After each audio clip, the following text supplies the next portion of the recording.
Halo teman-teman semua, selamat datang kembali di perjalanan. Kita menelusuri sejarah bangsa Israel. Hari ini, kita akan masuk ke sebuah babak yang sangat menegangkan, penuh drama, dan jujur saja, sedikit menakutkan. Ini adalah kisah tentang apa yang terjadi setelah tembok Yeriko yang raksasa itu runtuh.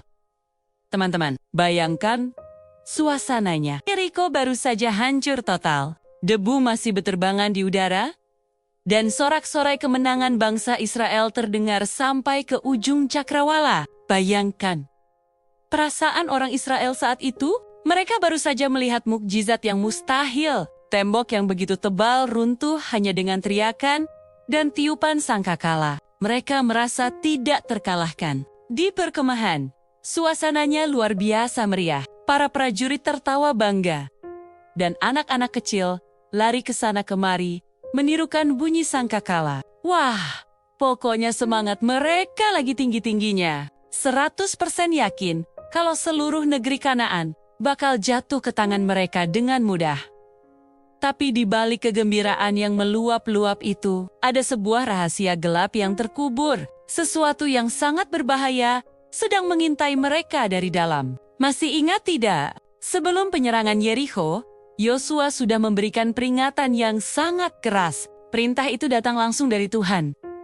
Tuhan bilang begini, Yeriko adalah kota pertama. Jadi semua yang ada di dalamnya adalah milikku. Semuanya harus dikuduskan. Jangan ada satu orang pun yang mengambil barang untuk dirinya sendiri. Kalau kalian melanggar, kalian akan membawa kutuk ke dalam perkemahan Israel. Semua orang sudah dengar. Semua orang sudah setuju, tapi ada satu orang yang matanya tidak bisa diam. Namanya Ahan. Saat tembok Yeriko runtuh, Ahan melihat sesuatu yang sangat berkilau di balik reruntuhan sebuah rumah mewah. Matanya tertuju pada sebuah jubah indah, buatan Sinear. Jubah itu sangat cantik.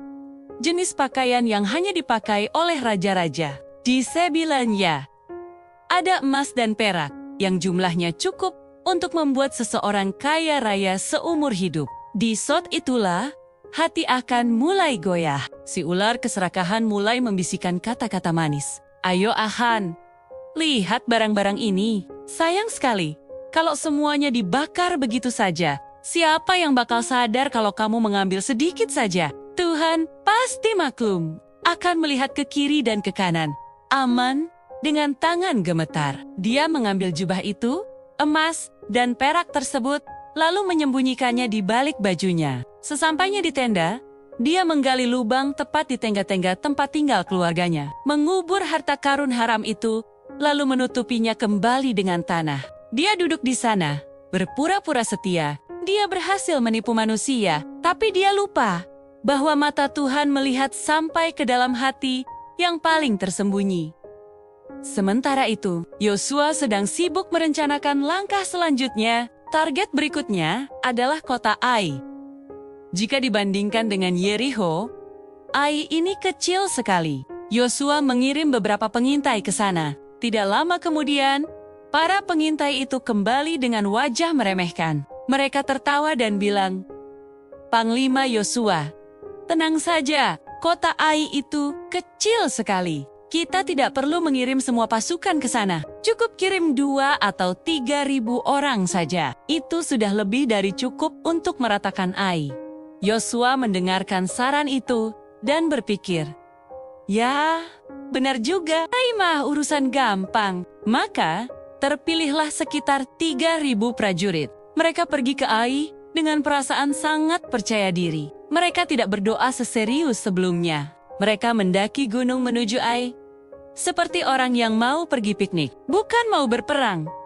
Tapi, begitu mereka sampai di depan gerbang kota Ai, terjadilah sesuatu yang mengejutkan. Orang-orang Ai tiba-tiba keluar menyerbu dengan keberanian yang luar biasa. Dan anehnya, para prajurit Israel yang biasanya berani tiba-tiba, diserang rasa takut yang hebat. Nyali mereka mencair. Mereka yang tadinya mau menyerang, malah berbalik arah dan lari tunggang langgang, dikejar oleh orang Ai. Dalam pengejaran itu, 36 prajurit Israel tewas mengenaskan. Berita kekalahan ini menyebar ke seluruh perkemahan Israel. Seperti api, semangat mereka langsung jatuh ke dasar bumi. Ketakutan menyelimuti setiap tenda. Yosua sendiri benar-benar terpukul. Dia merobek bajunya dan sujud tersungkur di depan tabut perjanjian. Tuhan sampai matahari terbenam. Yosua menangis di hadapan Tuhan. Aduh Tuhan, kenapa Engkau membiarkan ini terjadi? Sekarang, kalau berita ini sampai ke telinga musuh-musuh kita, mereka akan mengepung kita dan menghapus nama kami dari muka bumi. Lalu, terdengar suara Tuhan yang sangat tegas. Tuhan berfirman, "Bangun, Yosua, kenapa kamu sujud begini? Israel telah berdosa. Mereka telah melanggar perjanjianku. Ada orang yang mencuri barang-barang yang seharusnya dikuduskan untukku. Mereka telah berbohong dan menyembunyikan barang itu. Itulah sebabnya kalian tidak bisa menang. Singkirkan barang itu, bersihkan dosa itu, atau aku tidak akan pernah menyertai kalian lagi." Malam itu, Yosua tidak bisa tidur. Besok paginya, seluruh bangsa Israel berkumpul dalam suasana yang mencekam. Dimulailah proses pencarian melalui pengundian. Ini adalah momen yang sangat lambat dan menegangkan. Pertama, dilakukan pengundian antar suku, dan hasil undian jatuh pada suku Yehuda. Ahan mulai merasa keringat dingin membasahi punggungnya. Lalu, dipersempit lagi ke tingkat kaum, dan undian jatuh pada kaum Zira.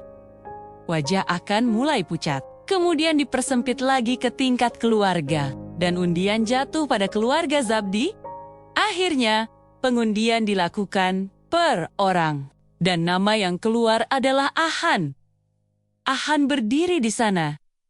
Tidak bisa lari kemana-mana lagi, Yosua mendekati Ahan dan memanggilnya dengan lembut, "Anakku, berilah hormat kepada Tuhan dan jujurlah. Katakan padaku, apa yang sudah kamu lakukan?" Ahan akhirnya runtuh. Dia berlutut dan menangis. Dia berkata, "Benar, aku telah berdosa terhadap Tuhan. Aku tergiur melihat jubah indah, perak dan emas itu. Semuanya ada di dalam tendaku, tertanam di dalam tanah." Yosua segera mengirim orang ke tenda Akan. Mereka menggali tanah di sana, dan benar saja, barang-barang itu ditemukan. Mereka membawanya dan menghamparkannya di hadapan seluruh bangsa Israel. Hanya karena keserakahan satu orang, 36 nyawa melayang, dan seluruh bangsa harus menanggung malu. Ini adalah pelajaran yang sangat pahit. Ahan dan segala miliknya dibawa ke lembah Ahor untuk menerima keadilan. Setelah proses pembersihan selesai, suasana di perkemahan Israel berubah. Berat yang menindas hati mereka seakan terangkat. Tuhan kembali berfirman kepada Yosua, "Sekarang, jangan takut, bawa seluruh pasukanmu dan naiklah ke Ai.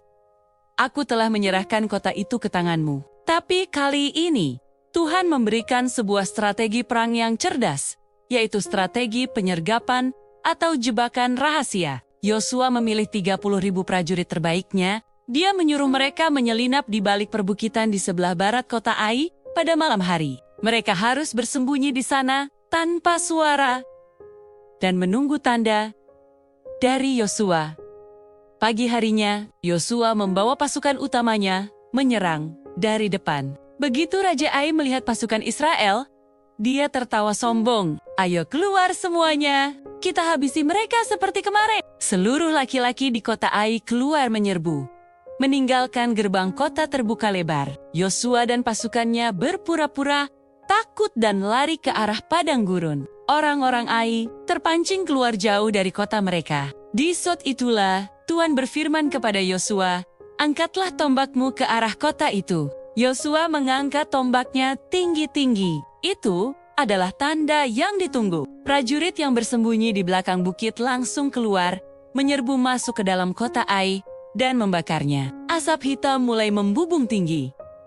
Ketika pasukan Ai menoleh ke belakang, mereka melihat Rumi-Rama mereka sudah terbakar. Mereka terpaku dan kehilangan arah. Di saat itulah, pasukan Yosua berbalik badan dan menyerang dengan kekuatan penuh. Pasukan yang membakar kota juga keluar menyerang dari belakang. Pasukan Ai terjepit di tengah-tengah. Hari itu, Israel meraih kemenangan total yang luar biasa. Setelah perang berakhir, tidak ada lagi yang bersorak sombong. Kali ini, mereka merayakannya dengan syukur yang dalam dan kerendahan hati.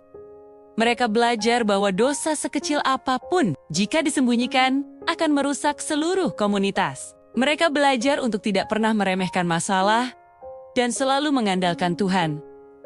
Dan yang terpenting, mereka melihat kebaikan Tuhan meskipun mereka gagal. Tuhan tidak meninggalkan mereka saat mereka mau jujur dan bertobat. Teman-teman, kisah Akan dan kota Ai ini adalah cermin bagi kita. Mari kita belajar untuk hidup dengan jujur dan menjaga hati kita tetap bersih. Berita kemenangan ini menyebar ke seluruh Kanaan dan raja-raja lain mulai ketakutan. Namun, ada satu kaum yang memutuskan untuk menggunakan cara lain, yaitu tipu daya. Siapakah mereka? Tunggu kelanjutannya di episode mendatang. Yosua bagian 4 tipu daya kaum Gibeon. Sampai jumpa dan tetap semangat!